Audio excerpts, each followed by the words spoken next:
आपण माननीय गुरुभक्त प्राध्यापक श्री डॉक्टर कुमार कुंठेकर हे महायोग संरचना या विषयावर मार्गदर्शन करतात. डॉक्टर कुंठेकरांविषयी सांगायचं तर ती यादी संपणारच नाही. तरी पण मी थोडक्यात डॉक्टर कुंठेकरांचा परिचय देण्याचा प्रयत्न करते. डॉक्टर कुंठेकर हे कॉमर्स क्षेत्रातील PhD आहे. 24 वर्षे त्यांनी बँकॉक बडोदामध्ये नोकरी केली आणि मग स्वेच्छानिवृत्ती केली.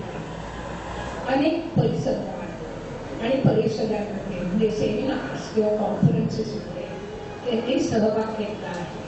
तरी आध्यात्मिक क्षेत्रातील त्यांच्या अभ्यासाविषयी बोलायचं म्हणजे आणि मी बोलायचं म्हणजे लहान तोंडी मोठा घाल घेतल्यासारखं आहे. मनुस्मृती, उपनिषदे, शंकराचार्य तत्वज्ञान, चार्वाकाची मूल्ये, षड्दर्शने यासारख्या विषयांवर त्यांचे अनेक लेख प्रसिद्ध झाले आहेत.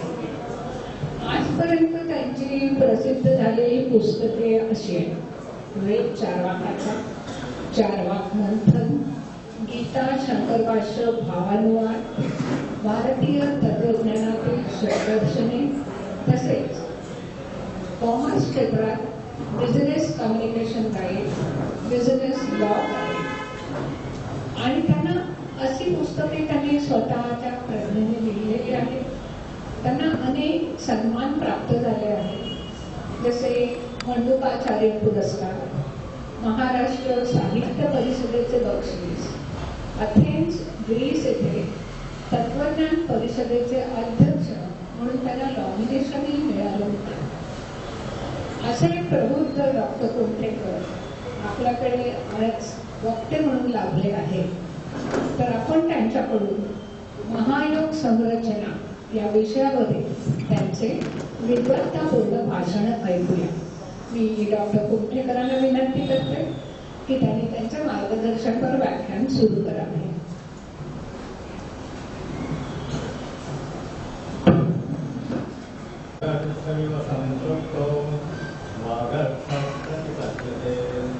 जगतपितरौ वन्दे पार्वती परमेश्वरौ.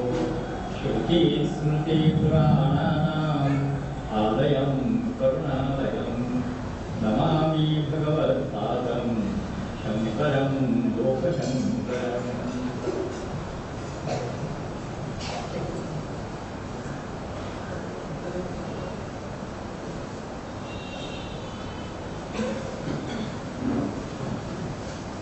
एकीकडून श्रीमद वासुदेवानंद सरस्वती स्वामी महाराजांच्या अशी येणारी एक प्रदीर्घ परंपरा, दुसऱ्या बाजूनी लोकनाथ तीर्थ स्वामी महाराजांपर्यंत येणारी एक परंपरा, याचा होणारा संगम गोळवली महाराजांमध्ये, तिथून पुढे येणारी महायोगाची परंपरा, या सगळ्यांना आपण मनोभावे वंदन करतो. पीठावर उपस्थित हरिओम तीर्थ स्वामी महाराज आणि डॉक्टर देशपांडे महाराज, महायोगाची संरचना असा नामकरण असलेला एक विषय महाराजांनी माझ्यासाठी निवडला.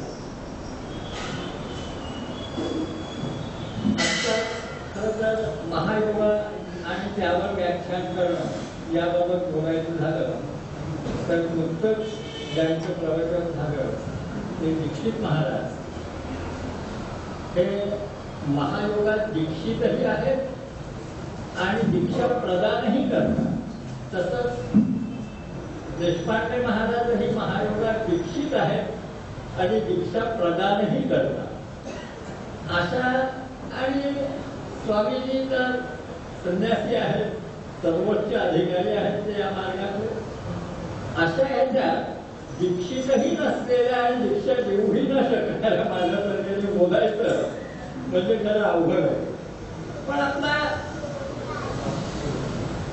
एक अभ्यासाचा भाग किंवा अभ्यासाचा विषय म्हणून मी हा विषय मांडणार. सामान्यपणे हा अभ्यासाचा विषय नाही या भूमिकेपासून सुरुवात होते, कारण आपण पुष्कळदा असं बोललेलं लिहिलेलं ऐकतो की हा अनुभूतीचा प्रदेश आहे आणि इथं शब्दज्ञानाचा किंवा तर्काचा मार्ग उपयोगी पडायचा नाही. हे 100% सत्य असलं तरी खरोखरच हा जर अभ्यासाचा विषय नसता, मी वाचनाचं म्हणत नाही, मी अभ्यासाचं म्हणतो, हा अभ्यासाचा जर विषय नसता तर ज्ञानेश्वरांनी ज्ञानेश्वरी नावाचं पुस्तक लिहिलं नसतं, समर्थांनी दासबोध लिहिला नसता. त्यांनी सांगितलं असतं की नामस्मरण घ्या, म्हणजे मी नामस्मरणाला नावं ठेवतोय असं नाही, परंतु आपली विचार पद्धती कुठेतरी चुकते असं वाटतं, म्हणून मी हे म्हणतो तेव्हा केवळ तेवढ्यापुरतंच मर्यादित असतं. तर ही पुस्तकं लिहिली गेली नसती किंवा आद्य शंकराचार्यांनी गीता, उपनिषद, ब्रह्मसूत्र याच्यावरती विस्तृत भाष्यरचना केली, ही अभ्यासासाठी केली.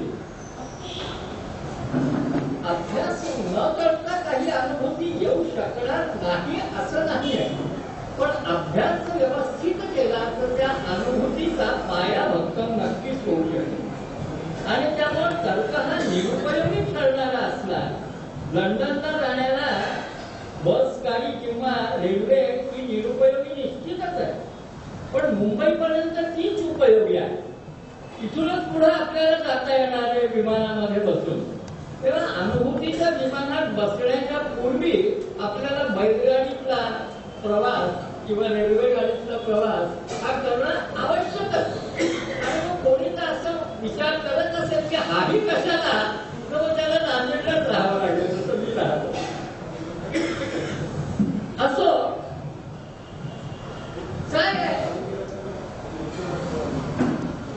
खूप सोप्या करून टाकले की हे एवढं केलं म्हणजे झालं, याच्या पलीकडे करायचं काही गरज नाहीये, कारण मला बिलकुल वेळ नाही.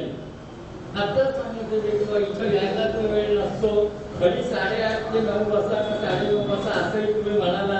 संध्याकाळचं किंवा सकाळचं ते सांगितलं तुम्ही किंवा संध्याकाळी किती वाजता नाही, संध्याकाळी का सकाळचे 8:30 सकाळचे मग ठीक आहे नाही, कारण मग संध्याकाळी परत सिरियल असतात, त्यामुळे मग 8:30 ते 9:30 आम्ही बसणार कधी, हा एक प्रश्न आहे की आपल्या जागी बसायचं म्हणलं तरी या सगळ्यातून हा एक अभ्यासाचा विषय आहे असा विचारात घेऊन मी हा विषय थोडासा मांडणार. हा मांडताना जे माझी मासिक व्याख्यानं ऐकतात तिथं देशपांडे साहेब महाराजांच्या आश्रमामध्ये, त्यांना थोडंसं काही रिपिटेशनही होण्याची शक्यता आहे, पुनरावृत्ती, परंतु ती अटळ आहे, कारण आज इथं उपस्थित असलेले सर्वच जण त्या मासिक व्याख्यान सत्राला असतात असं नाही आहे. मग एक सामान्य कसं आहे पहा, महायोग हे शक्तिपात योग एक सूत्र आहे, यत्र शक्तीनं पद्धती तत्र सिद्धीर्न जायते. जोपर्यंत शक्तीचा पाठ होत नाही तोपर्यंत सिद्धी प्राप्त होत नाही. हा असा होतो का, असा शक्तिपात होण्याचं काही विज्ञान आहे का, हा माझा केवळ एक सब्जेक्टिव्ह म्हणजे व्यक्तिनिष्ठ अनुभव असतो. मला वाटतंय देशपांडे महाराज शक्तिपात करताय, ऍक्च्युअल होत नाहीये ना, असं होऊ शकतं. म्हणजे एखादी मानसिकताच अशी निर्माण झाली की एखादी गोष्ट होतीये. ज्यांनी मानसोपचार तज्ञ आहेत, एक युंग नावाचे, मी कधी कधी उदाहरण देत असतो, त्यांनी सांगितलंय की एक बाई त्यांच्याकडे यायची, त्याला सारखा हिवताप झाल्याचंच वाटायचं. तिच्या इथं ऍक्च्युअल सगळ्या मेडिकल टेस्ट केल्या तर तिला हिवताप नसायचं. मग त्यांनी ते हिवतापाच्या गोळ्या दिल्या की मला वाटायचं. हिवताप होणं काय, एखादा साक्षात्कार होणं काय, ही माझी जर मानसिकता असेल तर ती माझ्या पुरती मर्यादित, ती वास्तविक नसेल. आणि मग असे मनोरुग्ण हे अध्यात्माच्याही क्षेत्रात आणि व्यावहारिक क्षेत्रातही तयार होतात जर याचं विज्ञान समजून घेतलं नाही तर. युंगला सीजी युंगलाच एकदा एकाने विचारलं होतं की पाश्चात्य देशामध्ये सायकोलॉजिस्ट असतात किंवा सायकोथेरपिस्ट असतात. आजकाल भारतातही आहे पण त्यावेळेला नव्हती तर भारतात का नाही. त्यांनी असं उत्तर दिलं होतं की भारतात गुरुपरंपरा आहे म्हणून सायकियाट्रिस्ट नाही. जेवढे प्रॉब्लेम सायकियाट्रिस्ट सॉल्व्ह करू शकतात त्याच्यापेक्षा अधिक प्रश्न हे गुरुपरंपरेने सॉल्व्ह होतात असं पाश्चात्याचं म्हणणं आहे. एका मोठ्या थोर सायकोलॉजिस्ट पाश्चात्याचे एवढ्यासाठी सांगायचं की काहीतरी इम्पोर्टेड आलं म्हणजे आपल्याला बरं वाटतं. शंकराचार्यांनी म्हटलं की त्याला काय कळत होतं म्हणणार आपण. तेव्हा सीजी युगचं नाव घेतलं की थोडंसं त्याला भक्कम पुरावा मिळाल्यासारखा वाटतो म्हणून त्याचा उल्लेख करणार. एक विशिष्ट ज्ञानाची आणि जीवनाची परंपरा एक अति प्राचीन काळापासून आलेली आपली भारतीय परंपरा ती या महायोगाशी निगडीत आहे. अगदी जुन्यातलं जुनं पुस्तक जरी तुम्ही काढून पाहिलं आपल्यापाशी असलेली जुन्यातली जुनी म्हणजे उपनिषद आहेत. आता उपनिषद जरी आम्ही काढून पाहिले तर त्याच्यातले उपदेशक असं म्हणतात की आम्हाला हे ज्ञान परंपरेने प्राप्त झाले. म्हणजे आम्ही म्हणू की परंपरेने प्राप्त झाले तर ठीक आहे. आमच्या पाठीमागे शंकराचार्यांपासून एक 2500 वर्षाची परंपरा आहे असं आपण म्हणू. पण त्यांच्याही आधी हजारो वर्ष होऊन गेलेली उपनिषद सुद्धा सांगतात की हे आम्हाला प्राचीन परंपरेने प्राप्त झालेलं आहे. प्राचीन योग्योपास्य अशा प्रकारचे शब्द येतात. किंवा इति शिष्णुमधीराणाम आम्ही हे ऐकलं आहे. प्राचीन लोकांपासून ऐकलं आहे. हे मी का उल्लेख करतो तर एक ज्ञान जे हजारो वर्षांच्या परंपरेने आलेलं आहे त्या ज्ञानाचा अर्थ काय आहे हे आम्ही 20व्या शतकामध्ये पाश्चात्य देशातून आलेल्या इंग्रजी भाषेतून शिक्षण घेऊन लावू पाहतो. कोणीतरी एखादा ओल्डनबर्ग मॅक्समुलर येतो 10-12 वर्ष अभ्यास करतो आणि तो अभ्यास करून ज्याचे अर्थ त्याला कळू शकत नाही असे ट्रान्सलेशन करतो. ते आम्ही वाचतो आणि ते आम्ही वाचून त्याच्यावर विद्वत्ता म्हणजे प्रदर्शित करतो आपली. आणि या अभ्यासातून जे आहे खरं आहे किंवा खोटं आहे याचा निर्वाळा आम्ही द्यायला निघतो. अहो खरं खोट्याचा निर्वाळा जाऊ द्या. साधं एका वाक्याचं ट्रान्सलेशन एका वाक्याचं आणि एका शब्दाचं ट्रान्सलेशन करता येत नाही. खरं तर ट्रान्सलेशन मधून हे समजून घेताच येऊ शकत नाही तर ऋषी परंपरेचा अन्वयार्थ आम्ही समजून कसा घ्यायचा हा प्रश्न आहे. ऋषी परंपरेनंतर आचार्य होऊन गेलेले, आचार्यांच्या नंतर संत होऊन गेलेले. संतांच्या ऋषी परंपरेचा काय अर्थ आहे हे सांगण्यासाठी आपल्यापाशी अद्वैती शंकराचार्य आहेत, विशिष्टाद्वैती रामानुजाचार्य आहेत, द्वैती मध्वाचार्य आहेत किंवा आणखी कोणी आचार्य आहेत. हे कुठलेही शब्द उपनिषदांमध्ये गीतेमध्ये ब्रह्मसूत्रामध्ये वापरलेले नाहीत. कोणतेही उपनिषद आणि विशिष्टाद्वैती आहे का द्वैती आहे असं सांगत नाही. हे आचार्य वेगवेगळ्या आचार्यांनी आपापल्या मतप्रतिपादनाचं हे सांगितलं आणि याच्यातून जे संप्रदाय निर्माण झाले त्या संप्रदायानुसार अर्थ लावण्याची आम्हाला प्रवृत्ती झाली आणि आम्ही एकमेकांना खरे खोटे ठरवायला लागलो. यानंतरची आलेली संतती ऍक्च्युअली केले हे जरी तिच्या आता म्हणलं सुरुवातीला हे चैतन्य गीत जरी वाचलं तरी सुद्धा याच्यात इतक्या संकल्पना आलेल्या आहेत की त्याच्यातूनही महायोगाची संरचना स्पष्ट होईल. त्याच्यात शेवटच्या याच्यामध्ये एक शब्द आलेला आहे सहज साध्या मार्ग पंथराज हा ऐक्याचा. हा पंथराज हे जे कोणी लिहिलंय त्याने ज्ञानेश्वरीतून घेतलाय नक्की काकांनी लिहिलेलं. ज्ञानेश्वरीमध्ये पंथराज हा शब्द आलेला आहे. पंथराज सर्वश्रेष्ठ मार्ग म्हणून. आणि हा कसा लागला तर पुन्हा ज्ञानेश्वरांचे शब्द वापरायचे तर एवं गुरुकृपेत आढळले जे समाधी धन आपण हे गुरुकृपेने आलेले हे गुरुकृपेशिवाय येणार नाहीये. मग कुठं गुरु शोधायचा?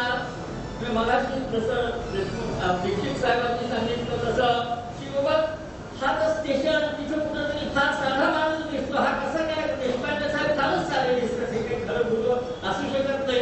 एखादा बाबा बापू कोणी असेल तर भव्य दिव्य असतो त्याला आपल्याला गुरु वगैरे म्हणू शकतो बघा आपण, देशपांडेंना काय म्हणावं आपण असा प्रश्न.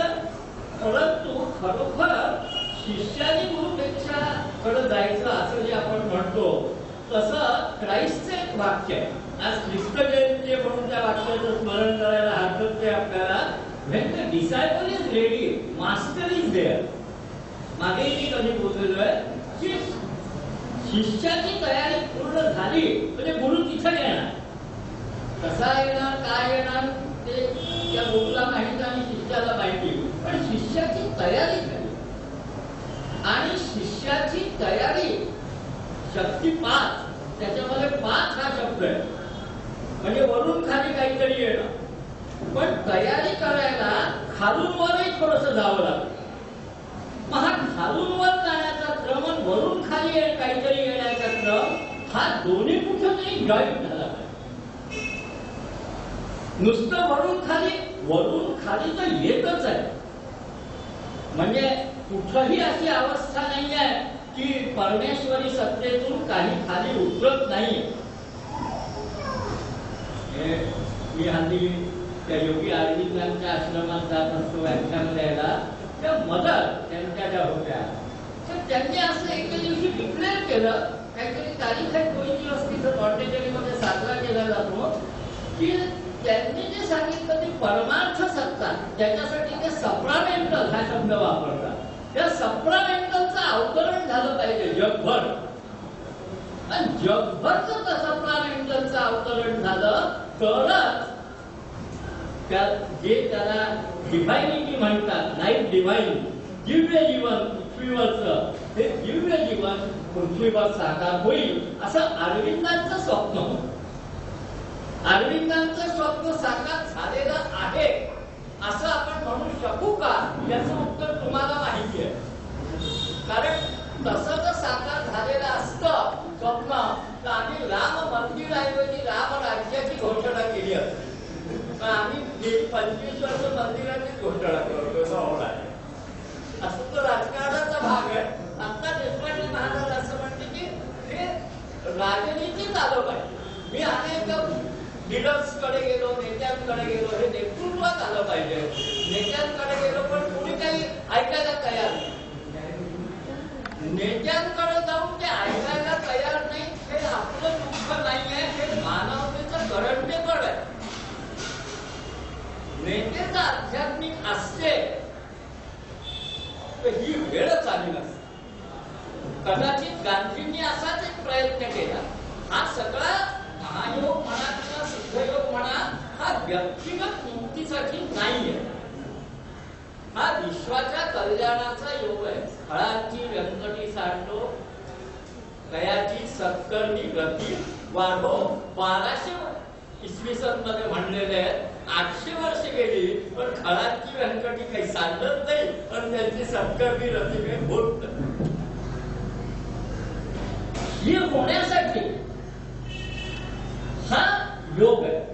व्यक्तीच्या परिवर्तनातून एकूण समाजाचं जर परिवर्तन झालं तर ज्याला आम्ही ख्रिश्चनिटीमध्ये सिटी ऑफ गॉड म्हणतो, आपल्या इथं रामराज्य म्हणतो किंवा अरविंद ज्याला दैवी साम्राज्य म्हणतात, याचं अवतरण होऊ शकण्याच्या शक्यता.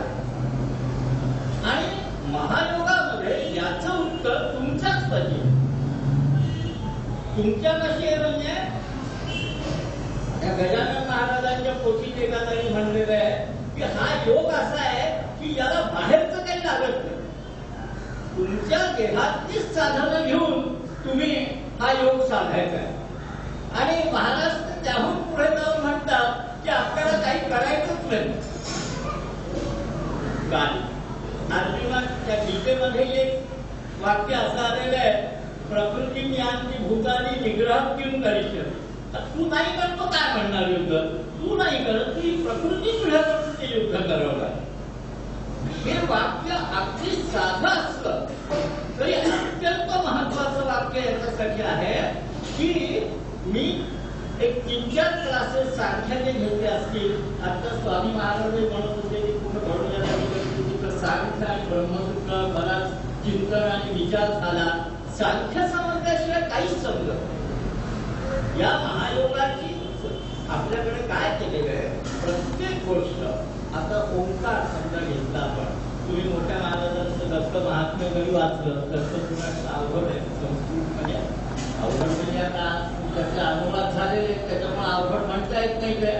पण दत्त महात्म्य सोपं ओविबद्ध ज्ञानेश्वरी सारखं आहे. त्याच्यामध्ये ओंकाराच्या 3 मात्रांचे इंटरप्रिटेशन दिलेले. अ म्हणजे काय, ओ म्हणजे काय, म म्हणजे काय. अ म्हणजे ब्रह्मा विष्णू महेश सर्व रजतम असे जागृती स्वप्न सुषुप्ती असे त्याचा अवस्था. सूर्य म्हणजे 4थी मात्रा ही त्या तिन्हीच्या पलीकडे असल्याचे सांगितलेलं. संपूर्ण विचार जो अध्यात्मशास्त्राचा, अध्यात्म हा मी केवळ एक समजायला सोपा या ह्यानी शब्द वापरतोय.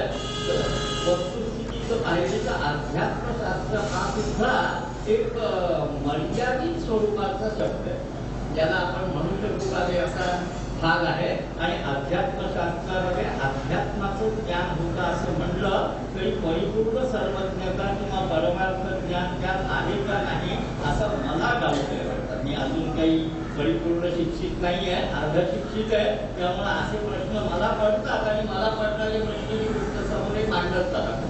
तर प्रत्येक वस्तुस्थितीला एक बाजू आधी भौतिक, दुसरी बाजू त्याची अधिदैविक असते आणि तिसरी बाजू त्याची आध्यात्मिक असते. आणि या तिन्ही ऍस्पेक्टचा समावेश करणारं परमार्थ सत्य असते. ओंकाराची जी तुरीय बिंदू मात्रा आहे ती त्याची अ ही अधिभौतिक मात्रा, ऊ ही अधिदैविक मात्रा आणि म ही आध्यात्मिक मात्रा अशा या 3 मात्रांचा समावेश करणारी असते. त्याच्याशिवायची नसते.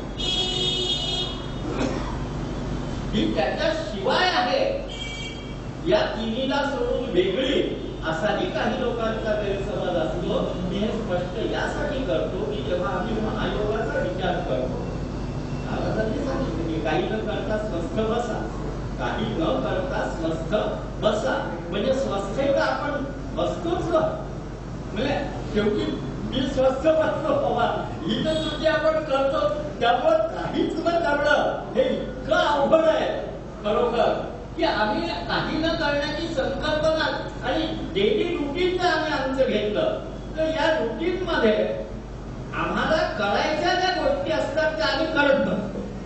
ते खरोखर माझी इच्छा आहे की असं काहीतरी करावं. म्हणजे उदाहरणार्थ एखाद्याला गाणं शिकायचं असतं, डान्स शिकायचा असतो, त्याला बाप म्हणतो इंजिनिअरिंग कर म्हणून, जाऊन बसतो 7-8 तास त्या कॉलेजमध्ये. जे करायचंय ते करत नाही आपण. आपल्याला बऱ्याच गोष्टी आयुष्यात कराव्याशा वाटत नाही पण त्या चालल्या दिसतात म्हणून करतो. लोक सांगतात, आई बाप सांगतात म्हणून ते आपण करतो. तेव्हा आपल्या करण्या न करण्याचा तसा पाहिलं तर काही अर्थ नसतो. कारण जे करतो त्याच्यात मन लागलेलं नाहीये आणि ज्याच्यात मन लागतं ते करता येत नाही. अशी काहीतरी विचित्र अवस्था झालेली असते. जर्मन एक फिलॉसॉफर होता नीत्झे नावाचा, त्यांनी नोकरी सोडली. नोकरी सोडली तर लोकांनी विचारलं का सोडली. तो प्राध्यापक होता, नोकरी सोडली त्याने. विचित्र माणूस म्हणून युरोपामध्ये ख्यात झाला तो. नोकरी सोडली तर तो म्हणला मला अशा लोकांना शिकवावं लागतं की ज्यांना शिकायचं नाही. अशा वेळेला शिकवावं लागतं तेव्हा मला स्फूर्ती होत नाही. आणि शिवाय ते लोकांविषयी जर विचार केला तर त्यांनाही अशा गोष्टी शिकाव्या लागतात की ज्या त्यांना शिकायच्या नाही. तेव्हा अशा प्रकारे मला जे शिकवायचं ते मला ज्यावेळी शिकवायचं तो विषय मला शिकवता येतच नाही या विद्यापीठामध्ये, त्यामुळे मी सोडून दिली. असं जर विचार केला तर प्रत्येक प्राध्यापकाला नोकरी गॅरंटीनं सोडावीच लागेल. पण त्यांना ते पगारार्थी असतात. ते न तो प्राध्यापक असतात आणि न विद्यार्थी असतो, तो एक प्रमाणपत्रार्थी असतो की बाबा मला एक सर्टिफिकेट मिळावं. त्यामुळे विद्यार्थी आणि शिक्षक ही परिभाषा बदलली पाहिजे. आणि कॉलेजेस तुम्हाला मला माहिती आहे, मी जातोय का कॉलेजमध्ये शिकवायला असं, पण ही सगळी म्हणजे काय करा म्हणून सर्टिफिकेटची नावं नोंदवण्याच्या एजन्सीज आहेत. नंतर तुम्हाला शिकवायचं ना तुम्हाला शिकायचं असो, पण आपल्याला जर ह्या महायुगामध्ये अंतरंगात यायचं असेल तर आम्ही त्याच्या अभिभौतिक बाजूही पाहिली, त्याची अभिनैतिक बाजूही पाहिली पाहिजे, त्याची आध्यात्मिक बाजूही पाहिली पाहिजे. अनुभूती वगैरे जे काही आपण बोलतो हा पुढचा टप्पा आहे. मी त्याच्याविषयी बोलतच नाही, काही बोलत नाही म्हणजे माझा तो अधिकारही नाहीये. आणि तिथपर्यंत पोचणं ही फार प्रदीर्घ क्रमानंतरची, कदाचित कोणी या जन्माचं लवकर पोचत असेल तर ती ज्याची मागच्या जन्मीची साधनात फळाला आलेली असं म्हणावं लागेल, याच्या पलीकडे काही नाही. पण पूर्ण ही जी संरचना आहे ही एक उत्तम उदाहरण आज आता तंत्रशास्त्र हे अत्यंत प्रगत झालेलं आहे की आम्ही कम्प्युटर शिकतो, संगणक शिकतो, संगणक शिकणारे वापरणारे आज सगळेच जण आहेत. आपला संगणक आपण ईमेल पाठवतो त्याच्यावर, किंवा जगभर जे ज्ञान आहे ते ज्ञान आपण त्या गुगल वगैरेवर सर्च करतो. हे केव्हा शक्य होतं? जर तुमचा संगणक इंटरनेटला कनेक्टेड असेल तर. तो जर नसेल तर तो डब्बा आहे, टाईपरायटर आहे नुसता. तसा आमचा हा संगणक जर गुरुसत्तेच्या इंटरनेटला कनेक्टेड असेल तर काहीतरी होण्याची शक्यता आहे. हे वायफाय म्हणजे आमचं गुरु आहे, त्याच्यामधून येईल सगळं जे काही यायचं ते. पण ही कनेक्टिव्हिटी तुमची झाली पाहिजे. आपली कनेक्टिव्हिटी वाढण्यासाठी आपण साधना केली, अभ्यास म्हणा, साधन काही, कोणी ज्ञानेश्वरी वाचत असेल, कोणी दासबोध वाचत असेल, कोणी आणखी काही. आमचं तसं काही नाही. पुराण वाचलं तरी चालतं, बायबल वाचलं तरी चालेल रोजचं तुम्ही. म्हणजे स्वधर्मे निधनं श्रेय आत्ता विषय निघाला होता, परधर्म भयावहा, स्वतःच्या धर्मात मरणही पत्करलं तरी चालतं. म्हणजे काय अर्थ आहे, हिंदू असतो तर हिंदू म्हणून मेलं पाहिजे. पण हे कृष्णाने जेव्हा सांगितलं त्यावेळेला हिंदू, मुस्लिम आणि ख्रिस्ती तिन्ही धर्मांचे वेगवेगळे होते कुठं, तरी आपण त्याला माहित नसलेला अर्थ आपण सांगतो. कृष्ण कपाळावर हात लावून घेत असेल, व्यास आणि कृष्ण दोघंही, काय अर्थ लावतात म्हणून आपल्याला हे शब्दच कळलेले, आणि हे शब्द कळायचे तर त्या परंपरेपर्यंत आम्हाला पोचणं याला त्या माध्यमातून आवश्यक आहे. गुरुसत्ता हेच एक माध्यम असू शकतं.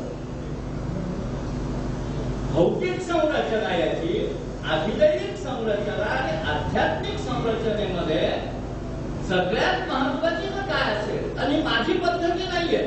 आध्यात्मिक, अधिभौतिक, अभिदैविक, दत्त महात्म्यात मोठ्या महाराजांनी सांगितलेलं हे उपनिषदात हे आलेलंच आहे. याशिवाय याची पद्धती पूर्वी अन्वीक्षिकी म्हणून विकसित केली. भौतिक याच्या अर्थशास्त्रात आले 3च दर्शन आहेत. तो म्हणतो एक आहे सांख्याचं, एक योगाचं आणि एक लोकायचं. आता तो विषय आपल्या मासिक व्याख्यानामध्ये हळूहळू येणार आहे. तुम्ही जोपर्यंत सांख्य अभ्यासत नाही तोपर्यंत महायोगाची संरचना आपल्याला समजून येत नाही की तुमची जी सिस्टीम आहे, तुमचा जो हा देह नावाचा कॉम्प्युटर आहे, हा नेमका काय. आज चतुर्थी आहे, आपण गणपतीची पूजा करतो आहे ना, त्याला 21 वगैरे दुर्वा मोदक वगैरे वाहतो आहे की नाही. ते गजानन महाराज तुमचा गण गण गणात वगैरे म्हणायचो. गण काय हा गणांचा जो अधिपती आहे तो काय आहे याचा जर विचार केला आधी, काय होतं की काहीतरी सिरियस अभ्यास पाहिजे. ही आमची भूमिकाच नाही आहे. गीता वाचतो आपण, उपनिषद कोणी कोणी वाचत असतात, नावं केव्हा माहिती असतील उपनिषदांची, कदाचित ब्रह्मसूत्रही वाचलं असेल वगैरे. पण मला एक सांगा, तुम्ही कधी म्हणजे गीता वाचतो, ज्ञानेश्वरी सुद्धा घेऊ आपण, तुकारामाची गाथा घेऊ किंवा दासबोध सुद्धा घेऊ, हे तर ते प्रचलित वाचनात असलेले ग्रंथ आहेत. पण सांख्याचा अभ्यास करून ज्ञानेश्वरी वाचली असं कधी होतं का? 6 महिने चला सांख्याचा कोर्स करू आपण, तसं असं काही होतं का आपलं? असं काहीच होत नाही. आम्ही डायरेक्ट गीता वाचायला लागतो, ज्याच्यामध्ये सांख्य वगैरे शब्द 50 वेळेला वेगवेगळ्या अर्थाने आलेला असतो आणि मग आपल्याला त्याच्यातलं काहीही कळत नाही. कोणीतरी अर्थ केलेलं एखादं पुस्तक आपण वाचतो, भगवद्गीता समजली म्हणतो. हे इतकं सोपं नाहीये. तुम्हाला सहज गंमत म्हणून सांगतो, ज्या वेळेला बुद्धाने घर सोडलं होतं, बुद्धाने घर सोडल्यानंतर 6 वर्ष अराड नावाच्या एका आचार्याच्या आश्रमात सांख्याचा अभ्यास केला. 6 वर्ष गौतम बुद्धांनी सांख्याचा अभ्यास केल्यावर पुढचा प्रवास केलेला आहे तत्वचिंतनातला. ते मग पुढे निरंजना नदीच्या तीरावर सगळं जे काय ज्ञान झालं ते झालं.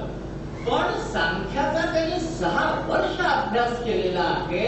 आम्ही सांख्याला 6 महिने सुद्धा म्हणजे हे काही स्टेप बाय स्टेप अभ्यासायचं आहे. ही आपली संकल्पनाच नाहीये मुळामध्ये. सरळ ब्रह्मसूत्र उपनिषद असं नाहीये हे तसं. आणि महायोग ही याची प्रॅक्टिकल पद्धत आहे. ही संरचना सांगताना महायोगाची प्रक्रिया सांगणार नाहीये, ते सांगणारे अधिकारी पुरुष इथे आहे. मी जे आता सुरुवातीला देशपांडे महाराज म्हणले होते पूर्वाभ्यास, हा पूर्वाभ्यास काय आवश्यक आहे याच्यावर एक आता तुम्ही टाकलं तसं ते काय स्पॉटलाइट टाकतो, जास्त हे नाही. तो मग काय अभ्यास आपल्याला करायला हवाय? एक साधं फालतू जे काय इतिहास भूगोल इंग्लिश वगैरे शिकतो आपण, 15 वर्ष शिकतो की आपण, आणि मग नंतर जी नोकरी करतोय MA वगैरे झाल्यावर की जिथं कुठे करू त्याच्यात त्या 15 वर्ष जे शिकलेलं असतं त्याचा यत्किंचित उपयोग नसतो. तरी आपण ते 15 वर्ष घालवतो की नाही? आपण असं म्हणतो का मला बँकेत नोकरी करायची आहे, हे BSc फिजिक्स केमिस्ट्री माझ्या काही कामाचं नाहीये, मी काही शिकत नाही, असं होतं का? असं होत नाही. काहीतरी शिकायचं, कुठेतरी नोकरी करायची, ते 15 वर्ष गेले बाहेर. असं आपण जगतोय म्हणजे अनेक वर्षापासून. पण अध्यात्मशास्त्राचं हे ज्ञान आपल्याला प्राप्त करायचं 25 डिसेंबर एक दिवस येऊन चालेल का बरं? मी असं उपहासाने नाही म्हणत, पण 1 दिवसाने काही होणार आहे का? हे ठीक आहे, आपण एका कार्यक्रमाला आल्याचा समाधान आपल्याला लाभेल, परंतु एक्झॅक्ट जो स्टेप बाय स्टेप अभ्यास आहे तो आपला आपल्यालाच करायचा. तुम्ही अध्ययनातून करा, एखाद्या गुरुच्या सान्निध्यातून करा, आणि कितीही कुणी सांगितलं ना की ते काय ह्या सगळ्या अभ्यासाची वगैरे काय गरज आहे, ते नामस्मरण जपमाळ घेतली बाजारातून म्हणजे झालं, हे इतकं सोपं का असतं? तर अनेकांनी म्हणजे असं त्या चांदोक्य उपनिषदामध्ये एक गोष्ट आलेली आहे. नारदाला एकदा दुःख झालं, शोक झाला असं तिथं म्हटलं. नारदाला एकदा शोक झाला, आपल्याला काहीच कळत नाहीये, काही कळत नाही याचे दुःख आपल्याला कधी होतात? आपल्याला कधी कळत नाही याचं दुःख झालं का? नाही बाबा, आज सकाळी बसतो आपण, मला कुठं उपनिषदच वाचता आली नाही तर अत्यंत दुःख झालं, रडू यायला लागलं, असं तर कधी होत नाही ना आपलं. किंवा मी आयुष्यात ज्ञानेश्वरी वाचली नाही, मला फार वाईट वाटायला लागलं, असं काही होत नाही आपलं. पण नारद आला तसं. तो नारद गेला, आता कुणाकडे जावं म्हणलं, ते सनत कुमार नावाचे एक ऋषी होते, त्यांच्याकडे तो गेला. तो गेल्यानंतर सनत कुमार मला फार वाईट वाटायला लागलं, म्हणलं मला काही समजत नाहीये. तर त्यांनी विचार तुला काय काय येतं सांग. आधी आपल्याकडे केजीला गेलं तरी इंटरव्ह्यू असतो आजकाल, किंवा सनत कुमार होते ते म्हणजे इंटरव्ह्यू घेतो, तुला काय काय येतं तुला सांग. त्यांनी एक लांबच लिस्ट वाचलेली, 4 वेदांचे नाव आहे, उपनिषद आहे, पुराण आहे, ज्योतिषशास्त्र आहे, गणिताची विद्या आहे, गांभीर्याची विद्या आहे, मंत्राची विद्या आहे, आणखी कशाची विद्या आहे. एवढं सगळं लांब लचक लिस्ट वाचल्यानंतर सनत कुमार म्हणजे थांब, हे सगळं अविद्या आहे, त्याच्यात काही अर्थ नाही. वेदापासून ते सामान्य गारुड्याच्या मंत्रापर्यंत सगळी अविद्या, त्याच्या पलीकडची विद्या मी तुला सांगतो. तिथून पुढे तो चांदोक्य उपनिषदाचा अध्याय आहे, तोही मला आता सांगायचा नाहीये. म्हणजे परमार्थाचं ज्ञान हे वेदांच्या ज्ञानाच्याही पलीकडचं.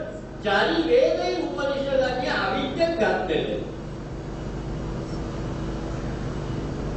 असं असताना एक वेद शिकायचं तर 12 वर्ष जातं. गुरुकुलामध्ये आजकाल ते शॉर्टकट केलं असतं तर 5-6 वर्षात होत असेल तर मला माहिती नाही. पण एखादा वेद शिकायचा, एखादं दर्शन शिकायचं तर प्रदीर्घ काळ घालवावा लागतो. असं असताना आम्ही त्याला शिस्तबद्ध अशी त्याची संरचना अभ्यासत नाही. अध्यात्माची म्हणा, महायोगाची म्हणा, कशाची म्हणा. कारण महायोग हा शक्तिपात योग म्हणून वेगळा जरी म्हणला तरी तो सगळ्यांना कॉमन आहे. कॉमन याच्यासाठी मी म्हणतो की कुठं शक्तिपात नाही झालेला आहे. त्या अरविंदांना त्या जेलमध्ये असताना विवेकानंदांचं दर्शन झालं आणि त्यांना शक्ती मिळाली. किंवा त्यांना श्रीकृष्णाचा सुद्धा साक्षात्कार झाला 24 नोव्हेंबरला असंही त्यांनी सांगितलं. विष्णू भास्कर त्यांची योगाची दीक्षा त्यांनी बडोद्याला घेतली. त्यांच्याकडे मदर यांच्याकडनं फ्रान्समध्ये साक्षात्कार झाला की तुझा गुरु इथं आहे भारतामध्ये. आता त्या फ्रान्सचा न पाहिलेल्या माणसाचा काही संबंध होता का? काही नव्हता. पण ती बाई इथपर्यंत पोचली, सर्वस्व अर्पण करून ती या ठिकाणी राहिली. विवेकानंदांना रामकृष्ण परमहंसांची दीक्षा झालेली. आत्ताच उदाहरण सांगितलं होतं, ज्ञानेश्वरांना निवृत्तीनाथांचा अनुग्रह झालेला. शक्तिपात नाही आहे असं कुठंही काहीही नाही. ख्रिश्चनिटीमध्ये आता दीक्षितांनी सांगितलं तसा जो बाप्तिस्मा नावाचा एक संस्कार आहे तसाच त्यांच्यामध्ये होली कम्युनियन नावाचा संस्कार. होली कम्युनियन म्हणजे आपल्याकडे मुंजी असती तसा असतो. परमेश्वराशी सरळ संपर्क प्रस्थापित करण्याचा नियम म्हणजे होली कम्युनियन. हा 8व्या वर्षी वगैरे 10व्या वर्षी तिथेही केला जातो. सेम आहे, काही वेगळं नाही. काहीतरी थोडंसं वेगळं करत असतील तिथं. पण हे होली महायोग ही सुद्धा ही एक प्रकारे होली कम्युनियनची प्रक्रिया. आणि शक्ती नाही आहे म्हणजे शक्तिपात झाला आणि बाहेरून कुठून तरी शक्ती मिळाली असं काहीही नाही. असं काहीही नाहीये एवढ्यासाठी की शक्ती नाही असं एकतरी स्थान दिसेल का आपल्याला? आपण सप्तशती वाचताना ते श्लोक वाचतो, या देवी सर्वभूतेषु. आता या देवीचं सर्वभूतेषु असेल तर ती सर्वत्र आहे. ती नाही अशी जागा आहे का कुठं? फक्त आमच्यातली शक्तीचं तत्व आणि वैश्विक शक्तीचं तत्व याचा संपर्क आम्ही करू. मग यासाठी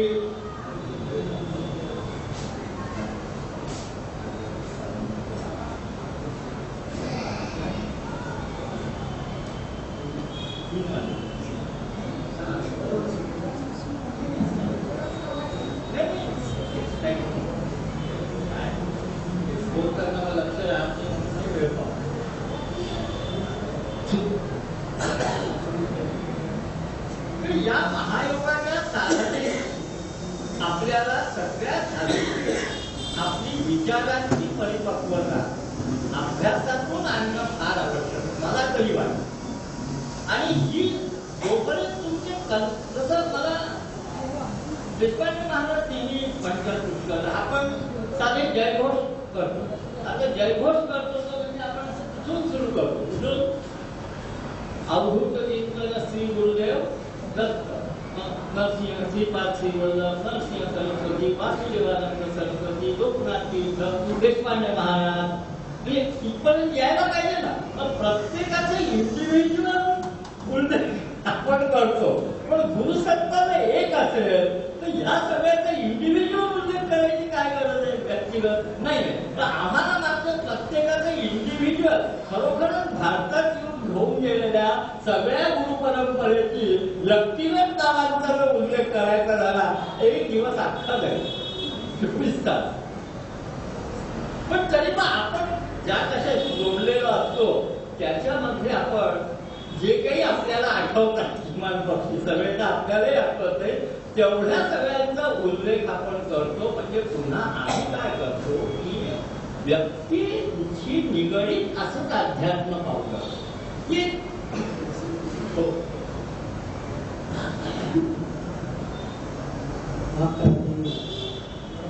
कुठल्या व्यवसायावर डिस्कस केला. आमच्याकडे खरोखरच प्रातस्मरणीय श्रीमंत योगी गोविंद महाराज, दत्त महाराज, आता नारायण महाराज अशी मोठमोठ्या विभूती झाली आहे.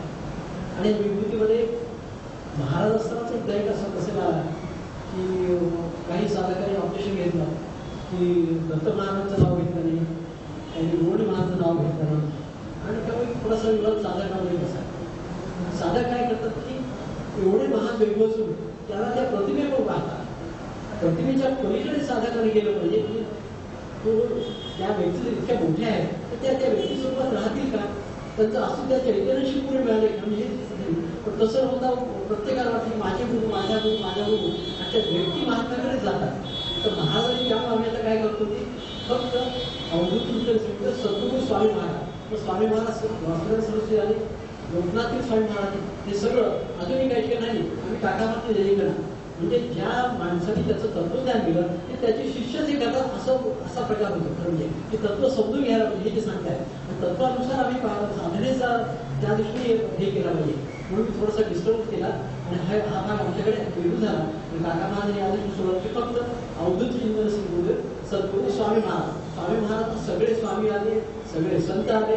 कुणालाही असं वाटायला की माझ्या महाराजांनी घेतलं माझ्या घेतलं असं वाटलं. अवधूत चिंतन श्री गुरु. म्हणजे हे कसं होतं की तुम्ही भगवा झेंडा लावता मला हिरवा लावलं. शेवटी आपण याच्याकडे येतो की मग प्रत्येकाची टोपी दिसली पाहिजे. पण आम्ही हे तत्व विसरायला आणि भारतीय संस्कृतीचे एक मूलभूत तत्व जर काही असेल तर ते आद्य शंकराचार्यांनी प्रवर्तित केलेलं अद्वैताचं तत्व. हे समजून घेऊन जर आम्ही प्रत्येक गोष्ट पाहिली तर या संपूर्ण विश्वामध्ये डिस्कनेक्टेड असं काहीच नाही. आलं वेगळं असं काहीच नाही. आम्ही अगदी सामान्य पृथ्वी जरी घेतली, आता इथे हे शब्द आलेले आहे, आता आपण त्याच्यावर प्रवचन करायचं ठेवलं तर फार होईल. व्यक्तित्वाच्या उल्लंघनीय साऱ्या आकृतीच सीमा आहे की नाही. आता व्यक्तित्व म्हणजे काय याचा जर आम्ही विचार करायला लागलो तर इतका याचा विस्तार करावा लागेल की व्यक्ती म्हणजे आम्ही स्वतःच व्यक्तित्व जरी म्हणलं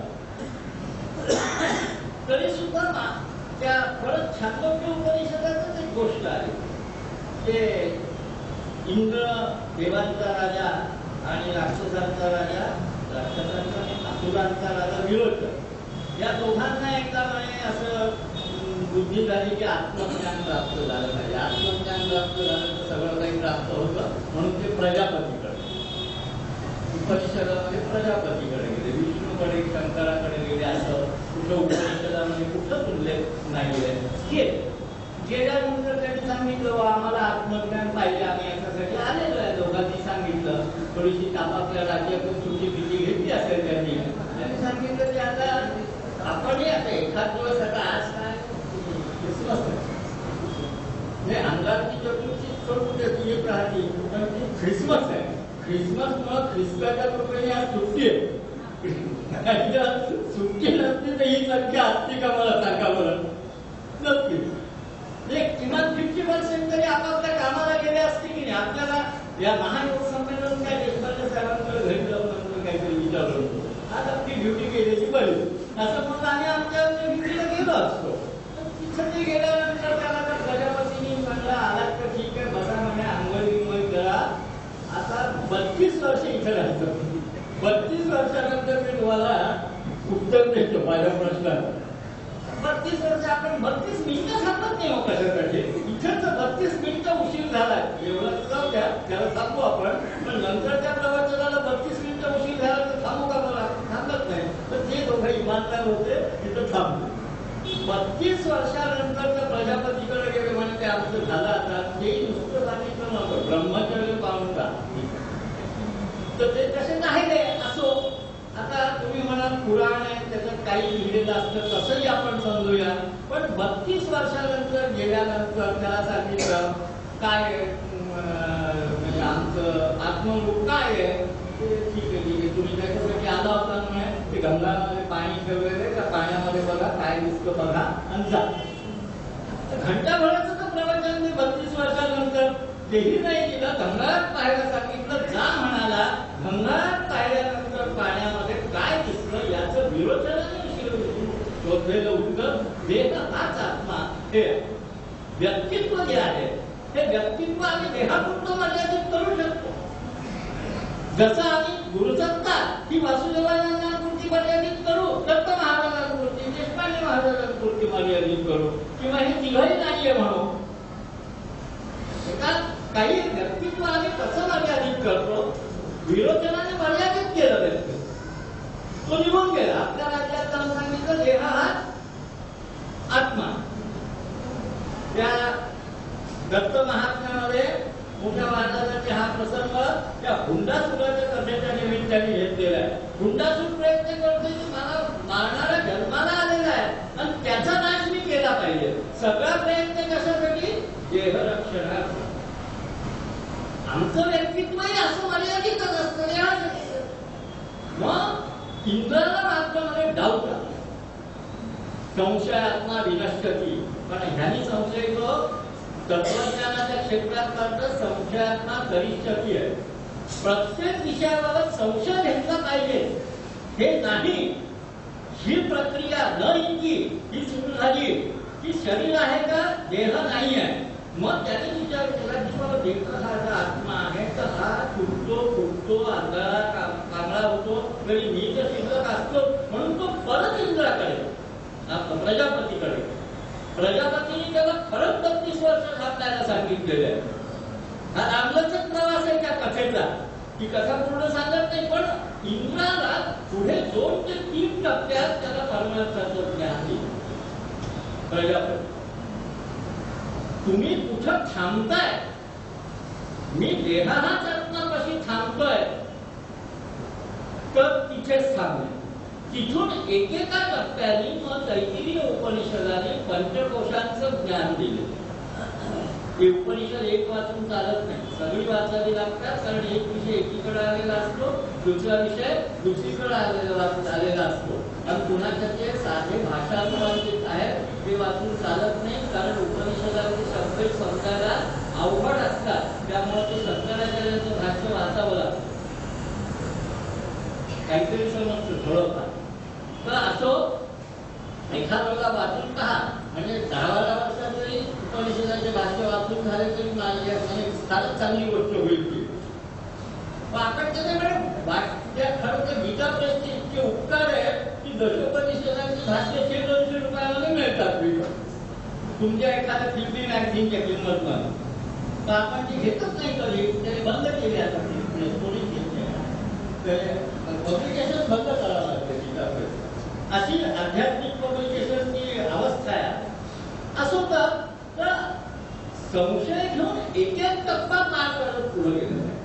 एकीकडं पंचकोशामधून पलीकडे जाणं 5ही कोशांच्या पलीकडे जाणं आणि हाच परत इथे जो शक्तिपाताचा जो संदर्भ आहे ज्या कोणी 13 जोशींचं पुस्तक वाचलं असेल त्यांच्याकडे शक्तिपात योग रहस्य याच्यावरचं एकमेव ऑथेंटिक पुस्तक किंवा त्यांचं ज्ञानेश्वरी सिद्धयोग दर्शन हे ज्यांनी वाचलं असेल त्यांच्यासाठी की हा प्रवास जसा पंचकोशांचा आहे तसाच हा प्रवास एका बाजूने षटचक्रांचाही आहे. तो सगळा विषय एका व्याख्यानामध्ये मांडणं खरं तर शक्य नाही. एक म्हणजे षटचक्राचा जर विषय घेतला तर तिथं पुन्हा बीजवंताचा विषय येईल. बीजवंतामध्ये ध्वनिशास्त्र समजून घ्यावं लागेल आपल्याला. मग या सगळ्यातून मानवाचा प्रवास होतो. ज्यांना त्याचं समरी वाचायची असेल त्यांच्यासाठी ज्ञानेश्वरीचा 6वा अध्याय तो वाचला की मग तो ज्ञानेश्वरांच्या शब्दात पिंडाचा ग्रासू तो हा नाथसंख्या लंकेचा दंशू परी जाऊन गेला उद्देशू महाविष्णू ही जी शक्तिपाताची प्रक्रिया आहे ती कशी होती हे थोडंफार समजून घेऊ शकतो. काय आहे, जसं आपण आजकाल वैद्यक शिकतो, म्हणजे एक 5 मिनिटं घेतो, 3 वाजले, एक 10 मिनिटं घेतो मी. वैद्यक शास्त्र शिकायचं झालं म्हणजे आयुर्वेदिक असो का ॲलोपॅथिक असो, तिथं आधी सगळ्यात ॲनाटॉमी घेतो, म्हणजे शरीर रचनाचा आणि फिजिओलॉजी, शरीर प्रक्रिया शास्त्र. पण अशी अध्यात्माची एक ॲनाटॉमी, याच्यात पंचकोश आहेत, षटचक्र आहेत, याच्यात नाड्या आहेत, प्रत्येकाची वेगवेगळी कार्य आहेत. ह्या ॲनाटॉमीचा सिस्टमॅटिक अभ्यास करून मग जर महायोगाच्या साधनेला बसतात तर महाराज ज्याला क्रिया म्हणतात ना ती सहजपणे होईल. सहज, त्यालाही एक विशिष्ट अर्थ आहे, तो परत पहा. सहजला त्याच्यासाठी थोडं वाचन करा, केना जोशींचं पुस्तक आहे. आजकाल मला वाटतं ते पुस्तकही उपलब्धही असणार, सेकंड एडिशन काढणं आवश्यक आहे. तर आम्ही योगाचा अभ्यास करण्यासाठी सांख्याला घेऊन आधी पिंडाचं स्ट्रक्चर जे आहे, पिंड म्हणजे आमचा देह, आणि ब्रह्मांडाचं जे स्ट्रक्चर आहे याचा वेगवेगळा अभ्यास करून त्याची कनेक्टिव्हिटी काय आहे हे अभ्यास केलं तर हे विज्ञान आहे. आणि दुर्दैवाने याचा विज्ञान म्हणून आम्ही अभ्यास करत नाही. खरं तर ज्याला महायोगाचा अभ्यास, जसं मी सांगितलं 6 महिने सांख्य, तसं 6 महिने षटचक्र, 6 महिने पंचकोश, असेच कोर्सेस आले. असे कोर्सेस केले तर काहीतरी समजायची शक्यता आहे. मी कुठल्याही प्रकारच्या अनुभूतीला कमी महत्व देत नाही, हे न करता सुद्धा होऊ शकेल. पण मी म्हटलं सामान्य माणूस हे असा पटकन लाभ बोलून काही मला घालत नाही. त्यामुळे मला असं वाटतं की हा असा अभ्यास करत गेलं पाहिजे. व्यवस्थित आपण जर असा अभ्यास केला तर जी अंतिम सत्याची उपलब्धी आहे ती सत्याची उपलब्धी सहज होऊ शकते. आधी तुम्ही गुरुकडेही गेला, गुरुनी हात ठेवला तरी तो कशावर हात ठेवतोय हेच महत्वाचं आहे ना. आता गुरु प्रत्येकावर हात ठेवली, प्रत्येकाचा तेवढाच बल होईल असं थोडंच आहे.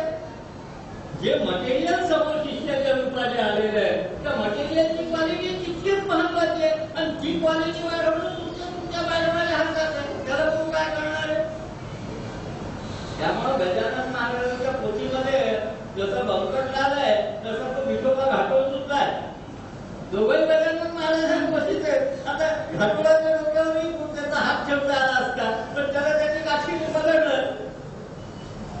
असं आहे ते सगळं. शेवटी शिष्याची क्वालिटी सुद्धा अभ्यास आणि साधनेतून, उपासनेतून उत्क्रांत होईल तर शक्तिपात हा इझिली रिसीव्ह होईल.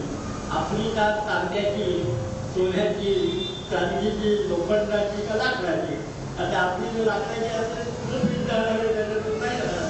तसं आहे तेव्हा एवढं मला बोलण्याची याची संधी दिली. मला या विषयाचं फारसं ज्ञान नाही म्हणून मी थोडंसं एक ओव्हरव्ह्यू आपल्यासमोर मांडली. याच्यातून जर काही आपल्याला अभ्यासाची प्रवृत्ती झाली तर प्रचंड भांडार ग्रंथांचं, सद्गुरूंचं उघडं आहे जगामध्ये, त्याच्या शरण आपल्याला जाता येईल तेवढं मी बोलतो.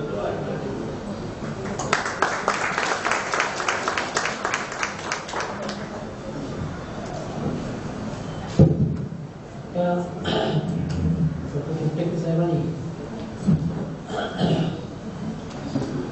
केशव जोशी महाराज पुस्तकाचा उल्लेख केला. तसंच या विषयाचं एक उत्कृष्ट पुस्तक डॉक्टर शंकर कृष्ण तीर्थ देवात्मशक्ती 1948 इंग्लिशमध्ये, आता तो मराठी भाषांतरी मराठी आणि हिंदीमध्ये करण्यात आलं आहे.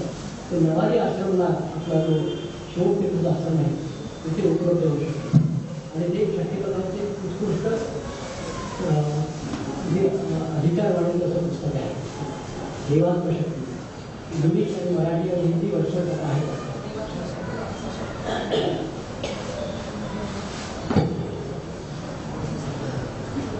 प्राध्यापक उमटेकरांचे मी आभार मानते आणि त्याची अतिशय सुंदर आपल्याला अतिशय सोप्या शब्दात जी महायुगाने सांगितलं समजावून दिली त्यामुळे आपले काही प्रश्न उत्तर मिळालेच असतील.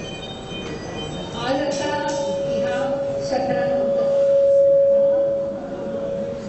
ह्या सत्रानंतर आपल्याला प्रश्नोत्तराचा तास आहे. प्रश्न आपल्याकडे 1-2 आलेले आहेत. हे 2-3 प्रश्न उच्चारण झाल्यानंतर जर कोणाला उभं राहूनही वेळेवर प्रश्न विचारायचे असतील तर चालेल ऍक्च्युली, पण त्या वेळेस आपण तसे प्रश्न करू शकतो. जरा मी महाराजांकडे काही हँडल करते, आपण पुढलं प्रश्नोत्तराचं सेशन सुरू करूया.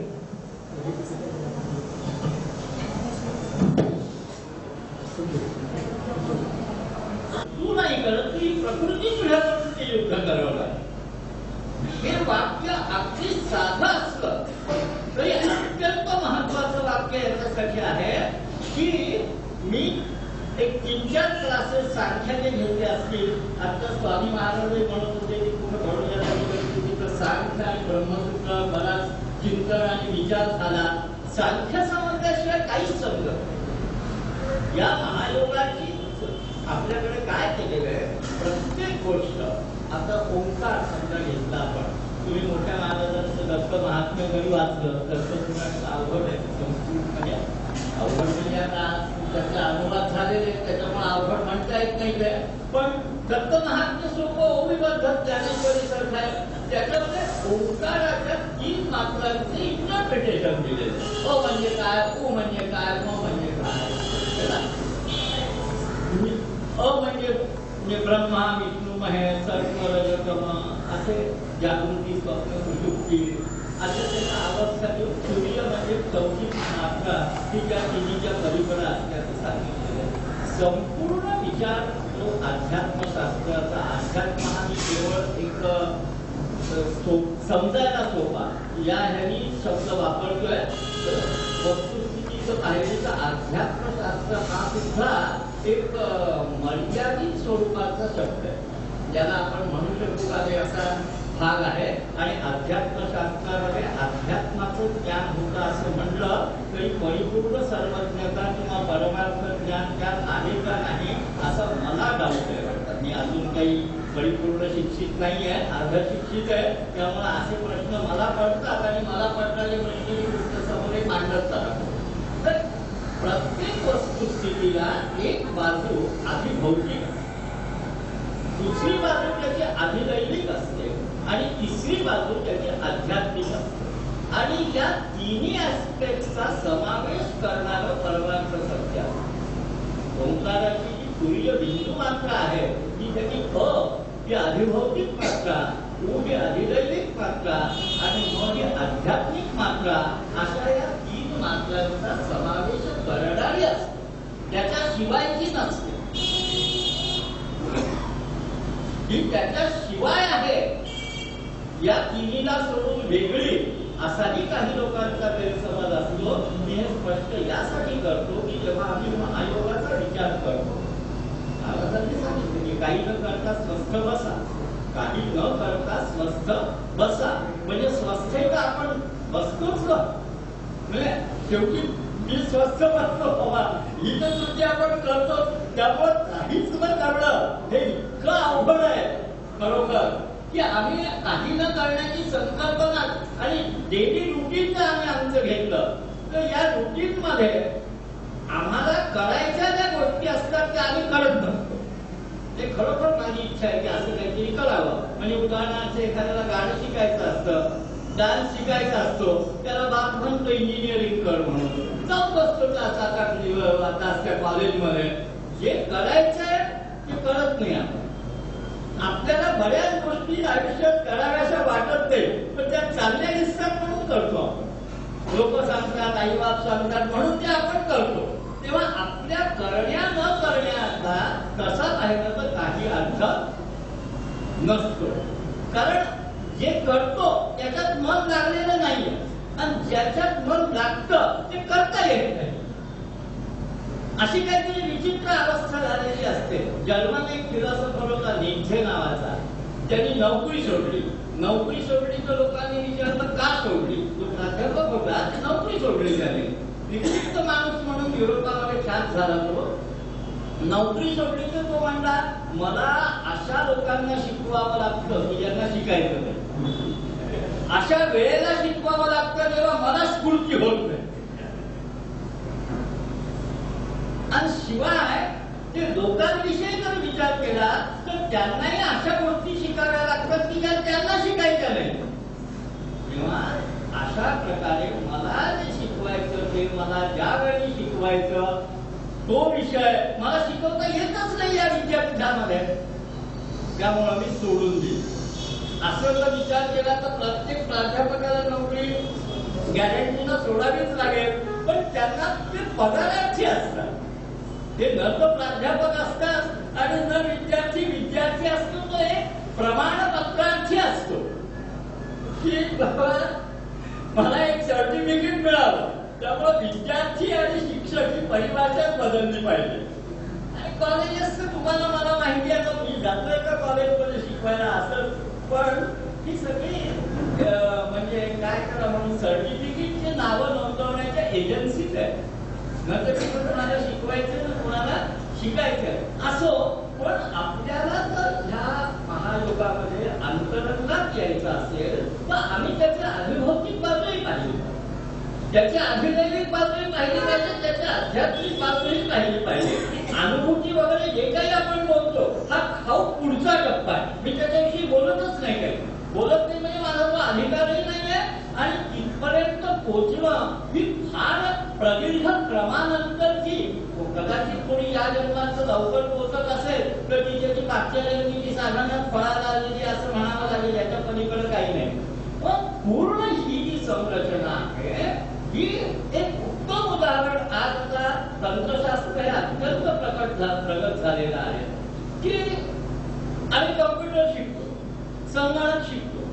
संगणक शिकणारे वापरणारे आज सगळेच जण आहेत. आपला संगणक आपण ईमेल पाठवतो त्याच्यावर, किंवा जगभर ते ज्ञान आहे ते ज्ञान आपण त्या गुगल वगैरेवर सर्च करतो. हे केव्हा शक्य होतं? जर तुमचा संगणक इंटरनेटला कनेक्टेड असेल तर. तो जर नसेल तर तो डब्बा आहे, टाईपरायटर आहे नुसता. तसा आमचा हा संगणक जर गुरुसत्तेच्या इंटरनेटला कनेक्टेड असेल तर काहीतरी होण्याची शक्यता आहे. हे वायफाय म्हणजे आमचं गुरु आहे, त्याच्यामधून येईल सगळं जे काही यायचं ते. पण ही कनेक्टिव्हिटी तुमची झाली पाहिजे. आपली कनेक्टिव्हिटी वाढण्यासाठी आपण साधना केली. अभ्यास म्हणा, साधन काही कोणी ज्ञानेश्वरी वाचत असेल, कोणी दासबोध वाचत असेल, कोणी आणखी काही. आमचं तसं काही नाही. पुराण वाचलं तरी चालतं, बायबल वाचलं तरी चालेल रोजचं तुम्ही. म्हणजे स्वधर्मे निधनं श्रेय आत्ताच विषय निघाला होता. परधर्म भयावहा, स्वतःच्या धर्मात मरणही पत्करलं तरी चालतं. म्हणजे काय अर्थ आहे ना, हिंदू असतो तर हिंदू म्हणून केलं पाहिजे. पण हे कृष्णाने जेव्हा सांगितलं त्यावेळेला हिंदू, मुस्लिम आणि ख्रिस्ती तिन्ही धर्मांचे वेगवेगळे होते कुठं, तरी आपण त्याला माहित नसलेला अर्थ आपण सांगतो. कृष्ण कपाळावर हात लावून घेत असेल, व्यास आणि कृष्ण दोघंही काय अर्थ लावतात म्हणून चलत आपल्याला हे शब्दच कळलेले. आणि हे शब्द कळायचे तर त्या परंपरेपर्यंत आम्हाला पोचणं याला त्या माध्यमातून आवश्यक आहे. गुरुसत्ता हेच एक माध्यम असू शकतं. भौतिक संरचना याची, अभिदैविक संरचना आणि आध्यात्मिक संरचनेमध्ये सगळ्यात महत्वाची तर काय असेल, आणि माझी पद्धती नाहीये. आध्यात्मिक, अधिभौतिक, अभिदैविक दत्त महात्मा मोठ्या महाराजांनी सांगितलेलंच आहे. हे उपनिषदात हे आलेलंच आहे. याशिवाय याची पद्धती पूर्वी अन्वीक्षिकी म्हणून विकसित केली. भौतिकाच्या अर्थशास्त्रात आलेली 3 दर्शन आहेत तो म्हणतो. एक सांख्याचं, एक योगाचं आणि एक लोकायचं. आता तो विषय आपल्या मासिक व्याख्यानामध्ये हळूहळू येणार आहे. तुम्ही जोपर्यंत सांख्य अभ्यासत नाही तोपर्यंत महायोगाची संरचना आपल्याला समजून येत नाही की तुमची जी सिस्टीम आहे, तुमचा जो हा देह नावाचा कॉम्प्युटर आहे, हा नेमका काय. आज चतुर्थी आहे, आपण गणपती पूजा करतो आहे ना, त्याला 21 वगैरे कृपा मोदक वगैरे वाहतो आहे की नाही. ते गजानन महाराज तुमचं गण गणात वगैरे म्हणायचं. गण काय हा गणांचा जो अधिपती तो काय आहे याचा जर विचार केला आधी, काय होतं की काहीतरी सिरियस अभ्यास पाहिजे ही आमची भूमिकाच नाही आहे. गीता वाचतो आपण, उपनिषद कोणी कोणी वाचत असाल, नावं केवळ माहिती असतील उपनिषदांची, कदाचित ब्रह्मसूत्रही वाचलं असेल वगैरे. पण मला एक सांगा, तुम्ही कधी म्हणजे गीता वाचतो, ज्ञानेश्वरी सुद्धा घेऊ आपण, तुकारामाची गाथा घेऊ किंवा दासबोध सुद्धा घेऊ, हे तर ते प्रचलित वाचनात असलेले ग्रंथ आहे. पण सांख्याचा अभ्यास करून ज्ञानेश्वरी वाचली असं कधी होतं का? 6 महिने चला सांख्याचा कोर्स करू आपण, तसं असं काही होतं का आपलं? असं काहीच होत नाही. आम्ही डायरेक्ट गीता वाचायला लागतो, ज्याच्यामध्ये सांख्य वगैरे शब्द 50 वेळेला वेगवेगळ्या अर्थाने आलेला असतो आणि मग आपल्याला त्याच्यातलं काहीही कळत नाही. कोणीतरी अर्थ केलेलं एखादं पुस्तक आपण वाचतो, भगवद्गीता समजली म्हणतो. हे इतकं सोपं नाहीये. तुम्हाला सहज गंमत म्हणून सांगतो, ज्या वेळेला बुद्धाने घर सोडलं होतं, बुद्धाने घर सोडल्यानंतर 6 वर्ष आराड नावाच्या एका आचार्याच्या आश्रमात सांख्याचा अभ्यास केला. 6 वर्ष गौतम बुद्धांनी सांख्याचा अभ्यास केल्यावर पुढचा प्रवास केलेला आहे तत्वचिंतनातला. ते मग पुढे निरंजना नदीच्या किनाऱ्यावर जे काय ज्ञान झालं ते झालं. पण सांख्याचा त्यांनी 6 वर्ष अभ्यास केलेला आहे. आम्ही सांख्याला 6 महिने सुद्धा द्या. म्हणजे हे काही स्टेप बाय स्टेप अभ्यासायचं आहे, ही आमची संकल्पनाच नाहीये कोणामध्ये. सरळ ब्रह्मसूत्र उपनिषद असं नाहीये हे तसं. आणि महायोग ही याची प्रॅक्टिकल पद्धत. ही संरचना सांगताना महायोगाची प्रक्रिया सांगणार नाहीये, ते सांगणारे अधिकारी पुरुषीच आहे. मी जे आता सुरुवातीला देशपांडे महाराज म्हणले होते पूर्वाभ्यास, हा पूर्वाभ्यास काय आवश्यक आहे याच्यावर एक आता तुम्ही टाकलं असेल ते काय स्पॉटलाइट टाकतो, जास्त हे नाही. तो मग काय अभ्यास आपल्याला करायला हवाय. एक साधं फालतूतलं फालतून काय इतिहास भूगोल इंग्लिश वगैरे शिकतो आपण, 15 वर्ष शिकतो की आपण. आणि मग नंतर जी नोकरी करतोय MA वगैरे झाल्यावर, की जिथं कुठे करू त्याच्यात त्या 15 वर्ष जे शिकलेलं असतं त्याचा यत्किंचित उपयोग नसतो. तरी आपण ते 15 वर्ष घालवतो की नाही. आपण असं म्हणतो का मला बँकेत नोकरी करायची आहे, हे BSc फिजिक्स केमिस्ट्री माझ्या काही कामाचं नाहीये, मी काही शिकत नाही. असं होतं का? असं होत नाही. काहीतरी शिकायचं, कुठंतरी नोकरी करायची, ते 15 वर्ष गेले बाहेर. असं अनेक वर्षापासून. पण अध्यात्मशास्त्राचं हे ज्ञान आपल्याला प्राप्त करायचं तर 25 डिसेंबरला 1 दिवस येऊन चालेल का बरं? मी असं उपहासाने नाही म्हणत, पण 1 दिवसाने काय होणार आहे का? हे ठीक आहे, आपण एका कार्यक्रमाला आल्याचा समाधान आपल्याला लाभेल, परंतु एक्झॅक्ट तो स्टेप बाय स्टेप अभ्यास आहे तो आपला आपल्यालाच करायचा.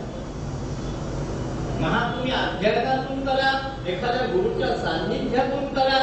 आणि कितीही कुणी सांगितलं ना की ते काय ह्या सगळ्या अभ्यासाची वगैरे काय गरज आहे, ते नामस्मरण जगमा घेतली बाजारातून म्हणजे झालं, हे इतकं सोपं असतं. तर अनेकांनी म्हणजे असं त्या छांदोग्य उपनिषदामध्ये एक गोष्ट आलेली आहे. नारदाला एकदा दुःख झालं, शोक झाला असं तिथं म्हटलं. नारदाला एकदा शोक झाला, आपल्याला काहीच कळत नाहीये. काही कळत नाही याचे दुःख आपल्याला कधी होतं, आपल्याला कधी कळत नाही याचं दुःख झालं का? नाही बाबा, आज सकाळी बसतो आपण, मला कुठं उपनिषदच वाचता आली नाही तर अत्यंत दुःख झालं, रडू यायला लागलं. असं तर कधी होत नाही ना आपलं. किंवा मी आयुष्यात ज्ञानेश्वरी वाचली नाही, मला फार वाईट वाटायला लागलं, असं काही होत नाही आपलं. पण नारद झालं तसं. तो नारद गेला आता कुणाकडे जावं म्हणलं की सनत कुमार नावाचे एक ऋषी होते त्यांच्याकडे तो गेला. तो गेल्यानंतर सनत कुमार फार काही वाटायला लागलं, म्हणलं मला काही समजत नाहीये. तर त्यांनी विचार तुला काय काय येतं सांग. आधी आपल्याकडे केजीला गेलं तरी इंटरव्ह्यू असतो आजकाल. किंवा सनत कुमार होते ते म्हणजे इंटरव्ह्यू घेतो तुला काय काय येतं तुला सांग. त्यांनी एक रामदत्त लिस्ट वाचलेली. 4 वेदांचे नाव आहे, उपनिषद आहे, पुराण आहे, ज्योतिषशास्त्र आहे, गणिताची विद्या आहे, गांभीर्याची विद्या आहे, मंत्राची विद्या आहे, आणखी कशाची विद्या आहे. एवढं सगळं नाम लक्षात लिस्ट वाचल्यानंतर सनत कुमार म्हणजे थांब हे सगळं अविद्या आहे, त्याच्यात काही अर्थ नाही. वेदापासून ते सामान्य गारुड्याच्या मंत्रापर्यंत सगळी अविद्या, त्याच्या पलीकडची विद्या मी तुला सांगतो. तिथून पुढे तो छांदोग्योपनिषदाचा अध्याय आहे, तोही मला आता सांगायचा नाहीये. म्हणजे परमार्थाचं ज्ञान हे वेदांच्या ज्ञानाच्याही पलीकडचं. 4 वेदही उपनिषदांनी अविद्येत घातलेले. असं असताना एक वेद शिकायचं तर 12 वर्ष झालं. गुरुकुलामध्ये आजकाल ते शॉर्टकट केलं असतं तर 5-6 वर्षात होत असेल तर मला माहिती नाही. पण एखादा वेद शिकायचा, एखादं दर्शन शिकायचं तर प्रदीर्घ काळ घालवावा लागतो. असं असताना आम्ही त्याला शिस्तबद्ध अशी त्याची संरचना अभ्यासत नाही. अध्यात्माची म्हणा, महायोगाची म्हणा, कशाची म्हणा. तर महायोग हा शक्तिपात योग म्हणून वेगळा जरी म्हणला तरी तो सगळ्यांना कॉमन आहे. कॉमन याच्यासाठी मी म्हणतो की कुठं शक्तिपात नाही झालेला आहे. त्या अरविंदांना त्या जेलमध्ये असताना विवेकानंदांचं दर्शन झालं आणि त्यांना शक्ती मिळाली. किंवा त्यांना श्रीकृष्णाचा सुद्धा साक्षात्कार झाला 24 नोव्हेंबरला, असंही त्यांनी सांगितलं. विष्णू भास्कर लेल्यांची योगाची दीक्षा त्यांनी बडोद्याला घेतली. त्यांच्याकडे ज्या मदर यायच्या त्यांना त्या फ्रान्समध्ये साक्षात्कार झाला की तुझा गुरु इथं आहे भारतामध्ये. आता त्या फ्रान्सचा न पाहिलेल्या माणसाचा काही संबंध होता का? काही नव्हता. पण ती बाई इथपर्यंत पोचली, सर्वस्व अर्पण करून ती या ठिकाणी राहिली. विवेकानंदांना रामकृष्ण परमहंसांची दीक्षा झालेली. आत्ताच उदाहरण सांगितलं होतं, ज्ञानेश्वरांना निवृत्तीनाथांचा अनुग्रह झालेला. शक्तिपात नाही आहे असं कुठंही काहीही नाही. ख्रिश्चनिटीमध्ये आता दीक्षितांनी सांगितलं तसा जो बाप्तिस्मा नावाचा एक संस्कार आहे तसा त्यांच्यामध्ये होली कम्युनियन नावाचा संस्कार. होली कम्युनियन म्हणजे आपल्याकडे मुंजी असती तसा असतो. परमेश्वराशी सरळ संपर्क प्रस्थापित करण्याचा नियम म्हणजे होली कम्युनियन. हा 8व्या वर्षी वगैरे 6व्या वर्षी तिथेही केला जातो. सेम आहे, काही वेगळं नाही. काहीतरी थोडंसं वेगळं करत असतील तिथं. पण हे होली ही सुद्धा ही एक प्रकारे होली कम्युनियनची प्रक्रिया आणि शक्ती नाही आहे. म्हणजे शक्तिपात झाला आणि बाहेरून कुठून तरी शक्ती मिळाली असं काहीही नाहीये. असं काहीही नाहीये एवढ्यासाठी की शक्ती नाही असं एकतरी स्थान दिसेल का आपल्याला? आपण सप्तशती वाचताना ते श्लोक वाचतो, या देवी सर्वभूतेषु. आता ज्या देवीचं सर्वभूतेषु असेल तर ती सर्वत्र आहे. ती नाही अशी जागा आहे का कुठं? फक्त आमच्यातली शक्तीचं तत्व आणि वैश्विक शक्तीचं तत्व याचा संपर्क आम्ही करू. मग यासाठी